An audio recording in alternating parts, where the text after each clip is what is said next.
hour, but right now we have got a special guest, actually special guests that are joining us this morning. Singer, songwriter, musician Carl Jackson, a multi-time Grammy Award winner, is with us this morning, as is the mayor of Louisville, Will Hill, and former U.S. Congressman Gregg Harper joins us this morning. He's in studio in Jackson. We are thrilled to have all three of you this morning. And Congressman Harper, I'm going to start with you. Help us make sense of this arrangement. The three of you coming together to visit with us this morning. What's going on here? Hey, Richard, I'm just a groupie, okay? And so I'm just glad to be here with Carl Jackson, a dear friend who I've come to know and love for many years. Just such a great person, and Mayor Will Hill. So they're going to talk about a great thing coming up. We've got this historic Strand Theater in Louisville. That there's a benefit concert. Carl Jackson does his Christmas homecoming concert in Louisville. That'll be on Saturday, December the 14th, at 6 p.m. And it's going to be an amazing deal. And I'm such a big fan of Carl and his friends that come in. And so just to have a chance to talk to them, and excited to be here, just to listen to these guys. Carl, I don't know if you ever met my dear late friend Charles Walker. He was an attorney at the University of in Oxford and a professor at Ole Miss. And one of my favorite places on planet Earth was at his farm just west of town. We would sit out on the porch, and I cannot tell you how many times we listened to 'Neath the Oaks in the Grove, whether it was Saturday afternoons or on a random Tuesday in, I don't know, July. It's certainly one of the songs that it was a soundtrack for me and a lot of other people. Thanks for joining us this morning. Great to be with you. I'm glad to be here. Thank you very much. And I did know Charles. Absolutely. He was so nice to me. In fact, he gave me one of my favorite mementos of all time. He gave me a picture of you remember the night 1959 when Billy Cannon returned the punt Absolutely. on us? And there was a picture of it with Vaught standing on the sidelines, and Vaught had signed it. Johnny Vaught, the coach of Ole Miss at that time. Yeah. He's standing, and Billy Cannon is going right by him, and Johnny had signed it. I should have tackled him myself and signed Johnny Vaught, and Charles gave it to me, and I treasure it. So. Yeah, and that's true. I do should. Yeah, upon further review, perhaps that would have been a good plan as well. Mayor Will Hill joining us from Louisville as well, and Mayor Hill, excuse me, not Hall, Hill. We appreciate your time this morning as well. Talk to us a little bit about the Strand Theater and this benefit that's coming up in your city of Louisville. Sure. Thank you for having us today. And anytime I get the opportunity to talk about what's going on in Louisville, it's an easy topic. Of course, I could bore you with all the many things that we do have going on, but the Strand Theater is and has become a major focal point in recent years. The city of Louisville was able to purchase this in our long-term recovery efforts after the devastating tornado of 2014. We bought this from a private, nonprofit foundation here locally in 2017.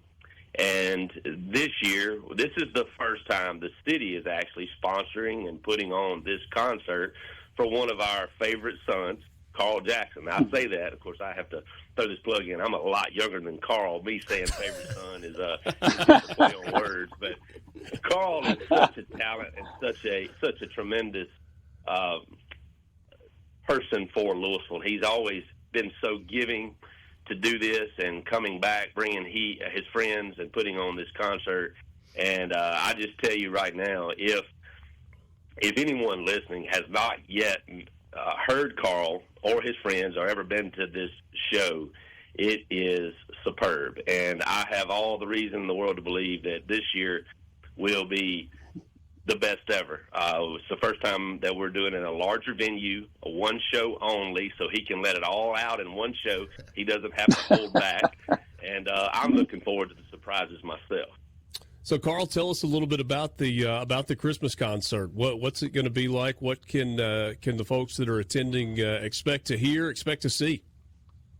Well, I'm bringing some wonderful friends down with me. My dear friend Larry Cordell. Jerry Sally. We're like songwriting brothers for years, many years now. We've written a lot of songs together, had a lot of great success together.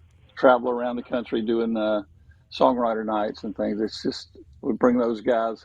Johnny Rawls, Captain Johnny Rawls. He was formerly a Mississippi Highway Patrolman captain, and he comes plays bass with us. And the great Val Story, wonderful female singer who Larry Cordell and I, we play every Monday night here in Nashville at a place called the Station Inn with Val. We all perform there together every Monday night at 8 o'clock, and she's amazing. And also Bradley Walker, who is just one of the finest singers I've ever met, and it's just one of the nicest young gentlemen I've ever known. And also Isaac Moore, Colonel Isaac Moore, who I've known since he was about 5 years old. Just a great musician, great songwriter, great singer. And we all just get up there and kind of have a little fun, you know. The show is rarely rehearsed, rarely planned. It's kind of like sitting in your living room playing, you know. And there'll be a few special guests, I'm sure, and we just have a good time and hope that everybody that joins us will have a good time. You know, Carl, it's interesting to me. As I have gotten to know Steve Azar, one of the things that I've observed about the music industry is while there are a lot of people in it, it's also a small world, and it's about relationships, and it's very interconnected. And those relationships are built over a career, over a long period of time. Yours started early, right? Right out of high school, you go on the road with Glen Campbell. Do I have that right?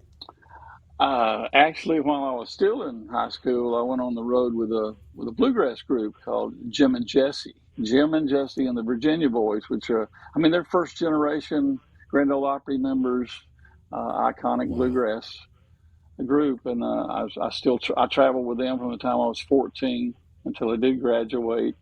I went with for a short time with put a little group together with Keith Whitley called the Country Store, and I had also traveled about, 9 months to a year with a gospel group called the Sullivan Family. And that's when we formed this group called the Country Store with Keith Whitley, Bill Rollins, Jimmy Goodrow. And we were playing in Columbus, Ohio, or actually putting our group together. And we played one little show and went in the studio and just recorded a few little things. And Keith and I saw that Glen Campbell was going to be at the Ohio State Fair. And so I'm trying to make a really long story short, but we went to see the show. Keith was also a huge fan of Glen. And after the show, I just by chance ran into Glen Campbell's banjo player at the time. His name was Larry McNeely.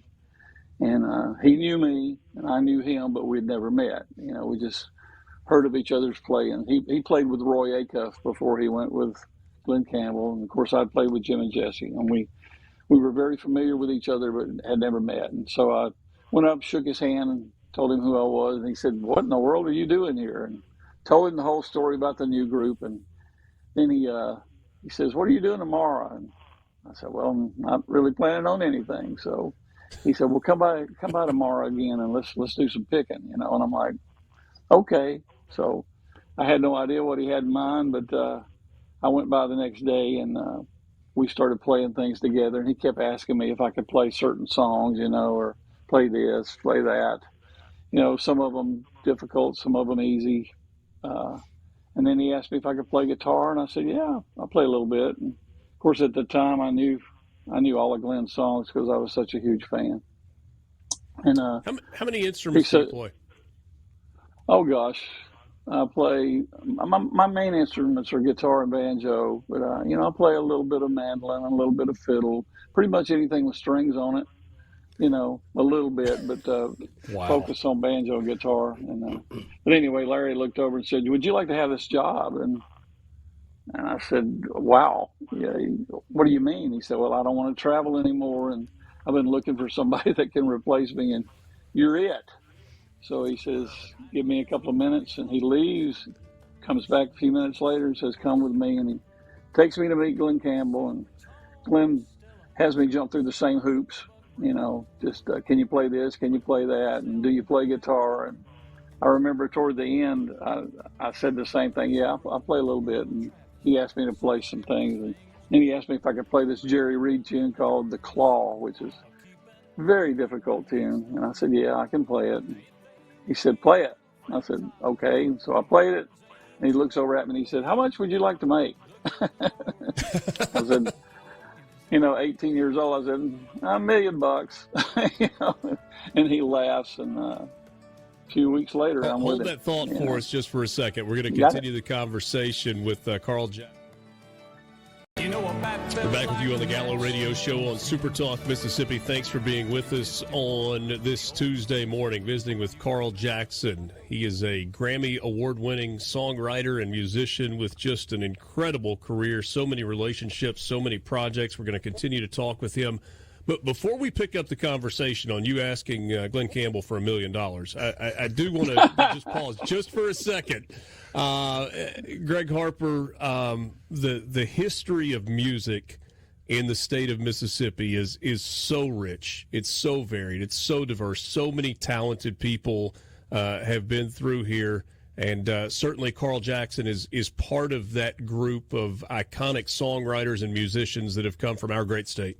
Yeah, look, Mississippi is tops in the music, in the beginnings of music, all kinds. But I'll tell you, when you get a chance to go hear Carl Jackson and his friends, it's all acoustic, bluegrass. The musicians, I mean, they are just phenomenal. It's almost like going back in time, and it is a real treat. And this is a show you don't want to miss. And I know Mayor Hill will talk about it. There are not many tickets left. Probably only about 40, maybe 50 tickets left out of about 500, and you better get them while you can, and you will not be disappointed. In fact, you'll come away wanting to pick up and learn how to play the guitar. It's just it's the most amazing experience, and I can't wait to go back, Richard. And Mayor Will Hill from Louisville with us. So this restoration project that is going on at the Strand Theater, the concert benefiting that restoration. Tell us about the remaining tickets, how people get those if they are interested in being there. Yes, thank you. And echo everything that Greg just said. But, yeah, to look at how to go about getting tickets, it's very easy. It's the first time we've done this as well. It's on our city website. cityoflouisvillems.com. Not to be confused, if you just do Louisville, it might be confused for Louisville, Kentucky. That happens often. There you go. Make sure you Google Louisville, Mississippi. Down here we use all the letters in the South, and we say it right here in Louisville. But right. cityoflouisvillems.com. On the homepage, there's an icon.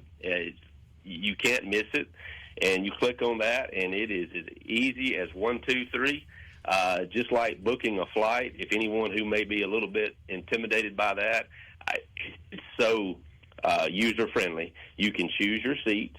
And again, as I mentioned earlier, it's the first time we've used this venue. It is in the historic, which was, many may remember way back when, it was the original Louisville High School, and now it is Louisville Elementary Auditorium. We've worked with the school system this year to really make some improvements to this facility, and exciting to see it, to showcase this facility with the also bonus play is at this concert we will reveal and for the first time publicly show what the future of the historic Strand Theater will be. In a little mini movie, only a couple of minutes long, working with our architect, we will show what our vision is for this project. But first things first, get those tickets while they're available, because it will be sold out and sold out quickly. Right there on the top of the page, cityoflouisvillems.com. You can see Get Carl Jackson tickets. It's Carl Jackson's Home for Christmas, a benefit event in Louisville, and proceeds going to the restoration project with the Strand Theater. Carl Jackson is our guest, along with Gregg Harper and Will Hill this morning. And I do have to know how the story ended. You told Glen Campbell you wanted $1 million as an 18-year-old, and he chuckled. Did he end up paying you? Well, maybe over all these years. Maybe so. He said you have the job, so that was good enough. the $1 million thing was a joke that comes out of a young kid's mouth, and he loved it. And we became the best of friends. Glen's family. I mean, his daughter is my goddaughter, Ashley Campbell, and It's beautiful. so right up till the day Glen passed, we were the closest of friends. I had the honor of producing his last studio album called Adios, and I can never say enough about Glen, the difference he made in my life. He was so good to me. Know a little bit more about the Mark Twain project. Back around 2010, it was Mark Twain Words and Music. This was a benefit for the Mark Twain Boyhood Home and Museum and Hannibal Museum. But when you look at the list of people that were involved in this project, you produced it. You had Jimmy Buffett playing Huckleberry Finn, Garrison Keillor, the famous NPR host of Prairie Home Companion, Clint Eastwood playing Mark Twain, and then a list of singers and songwriters: Brad Paisley, Emmylou Harris, Vince Gill, Ricky Skaggs, Sheryl Crow, and so many others. Tell me about that project. That project started with I had a dear friend who she ran. Cindy Lovell was her name. She ran the Boyhood Home and Museum in Hannibal, Missouri, and we had been friends since the days of Jim and Jesse. We actually wrote letters back and forth when we were kids. And I'd met her out on the road with Jim and Jesse, and she became, she ran that museum and Boyhood Home. And she called me one day and asked me if I would consider producing a project to honor Mark Twain's the 100th anniversary of his death, And I said, or of his, what the heck? What am I saying here? I can't even remember. It was the anniversary, anyway. Sure. Of his passing, I believe. And I said, absolutely, I would love to do that. And so we started. That was about 5 years before it actually happened. And we started talking about it, finding songs, writing songs, putting things together, asking many of my friends like that to become a part of it. And it's one of my favorite albums that I've ever produced. I love it. It's like it's narration song. It tells his entire life story, and I'm so proud of it. It took a lot of work. It took about 2 years, 5 years going back to just talking about it. But when I started producing, it took about 2 years to finish, which most of those kind of projects do. They're like, you got so many different schedules to deal with, so many different artists, and getting them all in. And you certainly can't get them in all at the same time, so it takes a while to do things like that. But I really love doing it. I asked this because I am such a fan, was such a fan. What was it like working with Jimmy Buffett on that project? Well, to tell you the truth, that was one of the ones that was a bit from a distance. Really? Jimmy he would do it like he'd be out on the road, and he would do his narration parts in the hotel room. Cindy Lovell, she actually wrote all of the dialogue for the narration parts, and Jimmy would record them, and he'd set up a portable his laptop or whatever, and record his voiceovers in his hotel room, and then send them to me. So it was everything about it was a joy. It wound up being on Jimmy's label, Mailboat Records. So Jimmy was a huge fan of Mark Twain. It's very, very easy to work with, very agreeable to everything we needed. I could see that Jimmy Buffett might say that he and Mark Twain were kindred spirits. Separated by 100 years, perhaps, but or maybe Huckleberry Finn in particular, a kindred spirit of Jimmy Buffett's. Yeah. What absolutely. So the Christmas concert coming up, but when you have accomplished all that you have accomplished in your career, what keeps you going at this point? Are you still in search of new projects, in search of inspiration for writing and performing? I just finished a new project, came out earlier this year, a project called We Still Can't Say Goodbye, which is a tribute record to Chet Atkins. Just happen to have one right here. I don't know if you can see it or there not. There you go. A vinyl. I love it. Yeah, we have vinyl. We have limited edition vinyl. We have jump drives. We have CDs. We have CDs with DVD documentary. But it's another one of those things, the same type of thing with Tommy Emmanuel and Ashley Campbell and Ricky Skaggs and Jerry Douglas. And yeah, in fact, that song you just played is from the album, In His Hands, that I did. And James Taylor and Alison Krauss and Guthrie Trapp, Sierra Hull, and John Knowles, and Vince Gill, and Eric Clapton, and on and on. I just tried to put a lot of great guitar players together to pay tribute to a guy who made such a difference in this town for all forms of music, really. And we all love Chet, so we came together and did that record. And now I'm working on another multi-artist project for the Carter Fold in the state of Virginia to bring awareness to that venue. You've been generous with your time this morning. Can you hang through a break and visit with me just a little bit more? Oh, absolutely.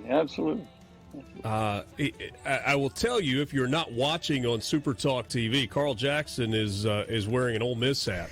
I mentioned Meet the Oaks in the Grove earlier. He says hotty toddy. I'm curious if we need to add a new verse with some of the new things, because that song very much a history of Ole Miss football with some of the names that you hear in it. Is it time for a new verse and a new release of Neath the Oaks in the Grove? We'll take a quick time out. We're back with Carl Jackson, former Congressman Gregg Harper, and Louisville Mayor Will Hill. This is the Gallo Radio Show on SuperTalk, Mississippi. That's Going Against the Grain.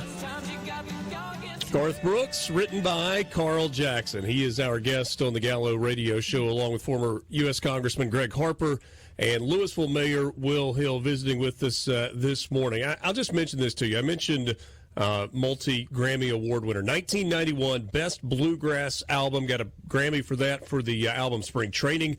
And then in 2003, Best Country Album, Livin', Lovin', and Losing 3 IBMA. That's International Bluegrass Music Association Awards in his career as well. And Carl, as we've got just a few minutes left, and I appreciate so very much your time this morning.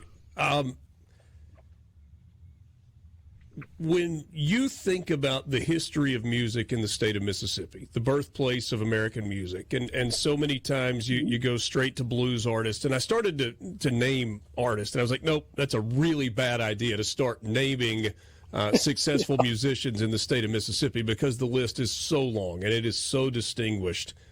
What does it mean to you to be part of that fabric of the music community in Mississippi, with the success that you've had and the people that you've met, and just kind of how all of these different music genres fit together? Because it's every genre, right? It's blues, and it's rock and roll, and it's country, and it's bluegrass, and it's classical music, and all of the things come. R&B obviously fits into that as well. Just kind of your place in the fabric of Mississippi's music history.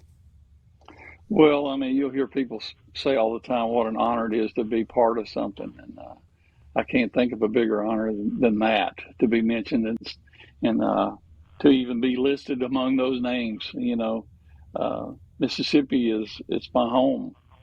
I love it, and I'm so proud. I'm proud of Mississippi, and I couldn't be prouder to be a part of the music community that has come out of Mississippi. I mean, you start talking about.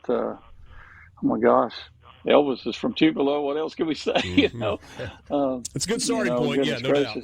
Yeah, Faith Hill, Tammy Wynette, and Dorothy Moore, on and on and on.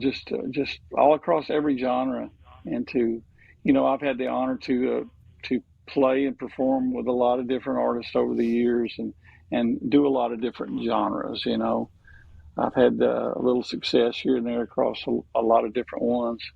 And like I say, Marty Stewart, on and on and on. It's just, my dear friend Marty Stewart. We talk about it. We've never had so much fun as the times we traveled together. Years ago, I mentioned the Sullivan family. Marty and I traveled together, and just to grow up and be a part of that, like so many others, it means the world. Are you a fan just of country music, or maybe I should say, no. growing up, were you a fan of country music, or were you just a fan of music, period? I was always just a fan of what I called good music. If it's good, I didn't really care what genre it was. You can find the professionalism in almost any kind of, well, you can in any kind of music. You can find something good about any of it. I mean, there are things that I don't particularly like, but that doesn't mean that it doesn't take a lot of ability to do them well.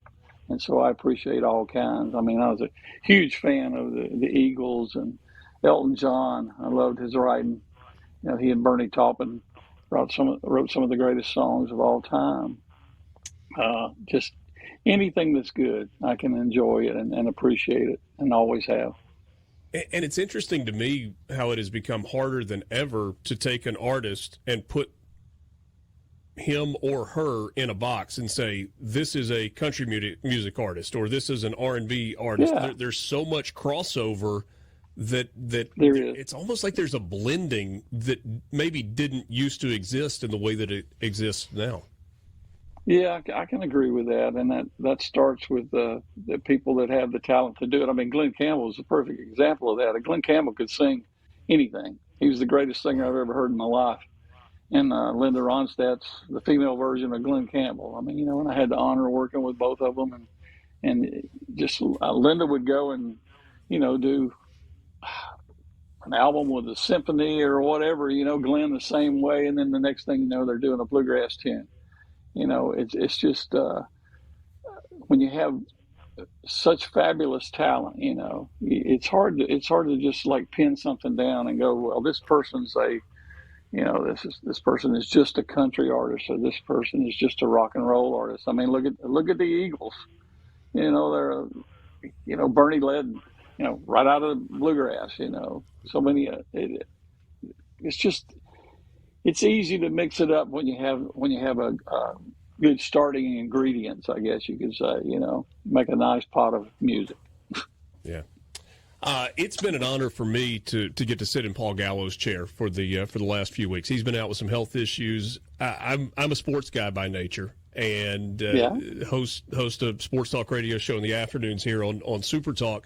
But I've gotten to sit in this chair and have some great conversations. But on the sports side of things, I said yesterday afternoon that Ole Miss's win against Georgia this past week was the biggest win in Ole Miss football history in the modern era.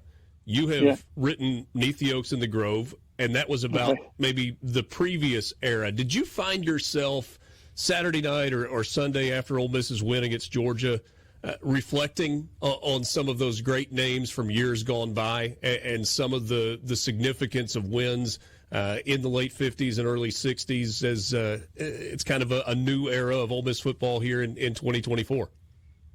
Oh, absolutely. And I'm the biggest fan in the world of Ole Miss, as you can tell. Rarely do you see me without something on that refers to Ole Miss, and I talk them up everywhere. I love them. I remember years ago when I was with Glenn, it was just that was the only thing that was bad about traveling the road so much. Is like I couldn't get to Ole Miss games, And sometimes being overseas, I'd have to look in try to find a box score somewhere, just a score, just to see what happened. And but I love them. I'm so proud of them this year. I'm proud of Lane Kiffin. I'm proud of all the people that are making such a difference at Ole Miss, and they're doing great. And yeah, you're right. I may have to write another verse or two, to Oaks in the Grove, because that's such a special place. It really is, and I'm so proud they're doing. I truly believe they would have beaten anybody Saturday. I mean, the defense dominated. After that first 2 or 3 minutes, it was Katie bar the door. Georgia had no chance. I will tell you, those Oaks in the Grove need a day or two to breathe after the beating that they took from the mud and the rain and the crowd that was in the Grove on Saturday. Mayor Will Hill, let me come back to you one last time. You started this off by saying Carl Jackson, a native son of Louisville. I think the entire state of Mississippi wants to claim him as well. What an incredible ambassador for your city, and what a great event it's going to be coming up in Louisville for this Welcome Home Christmas concert. Absolutely, and thank you for allowing this reach of Super Talk. You guys allowing Carl to share, because he just hearing him right now, I think just you hear his humbleness, but you also the career he's had, the talent that he is, and the fact that he is willing to come back and come to his hometown, and he is one of us. I mean, he is he's done so well, but the fact that he has continued to do this, and I believe since 1997, been I believe that's right for Christmas. Yes. Of course, we had a year break last year, so again, I'm going to reemphasize there's going to be lots of pinned up energy this year for this show. I think it's going to be great, and I want to once again, encourage those that have any interest in great music, live entertainment. You do not have to go to the big cities or the big arenas. You can get on the City of Louisville, Mississippi website, cityoflouisvillems.com. Click on the concert logo, purchase your tickets, and you will not regret it. And another added bonus to that is it's a Christmas show, but it's so much more than just that. Grab some friends. This would be the greatest Christmas gift you may give somebody. Someone told me about my family and my kids. It's about memories, and it's about events and things to do with each other. Well, that's a great endorsement. Again, the website, cityoflouisvillems.com. Just click on the Christmas tree that is made out of string instruments. That's the logo we're talking about. Congressman Harper, appreciate you coming in this morning. Richard. Thanks for sharing this conversation with us. And, Carl, I wish you continued success. I don't know that you need any luck at this point. It has been an unbelievable career. I appreciate you being with us and sharing some of these stories this morning. I appreciate it, and I love being here with my buddies Greg and Will. I will say that they both look a little overdressed for this time of the morning, but hey,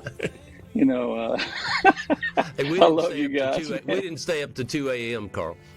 Well, that's true. That's my norm. After all those days in Vegas, you kind of that gets kind of locked in. Yeah. Thanks to all of you. This is the Gallo Radio Show on SuperTalk Mississippi.